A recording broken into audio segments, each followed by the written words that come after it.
இந்த தொக்கு மட்டும் செஞ்சு வச்சுட்டீங்கன்னு வைங்களேன், சைட் டிஷ் கவலை இல்லங்க. எவ்ரி 10 டேஸ் நான் இந்த ரெசிபிய செஞ்சு வச்சுப்பேன். ஏன்னா, இது அவ்ளோ டேஸ்டியா இருக்கும். ரொம்ப ஈஸி அண்ட் சிம்பிளா பண்ணிரலாம். இட்லி, தோசை, சப்பாத்தி, பூரிக்கெல்லாம் பெஸ்ட் சைட் டிஷ். ஈவன் சாதத்துக்கு கூட சூப்பரா இருக்கும். இதுக்கு தக்காளிய நல்லா வாஷ் பண்ணிக்கோங்க.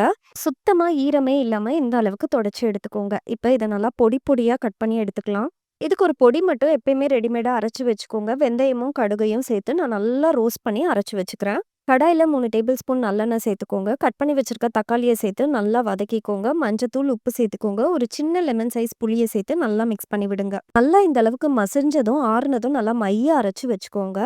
அதே கடாயில 2 டேபிள் ஸ்பூன் நல்லெண்ணெய், கடுகு, காஞ்ச மிளகா, பெருங்காயம் சேர்த்துக்கோங்க. இப்ப அரைச்ச பேஸ்ட்ட சேர்த்து நல்லா மிக்ஸ் பண்ணி குடுங்க. உங்க காரத்துக்கு தகுந்த மாரி மிளகாத்தூள் சேர்த்துக்கோங்க. நான் 2 டீஸ்பூன் அரைச்ச பொடியையும் சேர்த்து நல்லா கலந்து குடுத்துடுறேன். லோ ஃப்ளேம்லயே மிக்ஸ் பண்ணி குடுங்க. நல்லா எண்ணெய் பிரிஞ்சு வந்ததும் ஆற வச்சுட்டு ஃப்ரிட்ஜ்ல ஒரு 15 டேஸ் ஸ்டோர் பண்ணி வச்சுக்கலாம். செம்ம டேஸ்டியா இருக்குங்க. கண்டிப்பா ட்ரை பண்ணுங்க. என்ஜாய் பண்ணுங்க.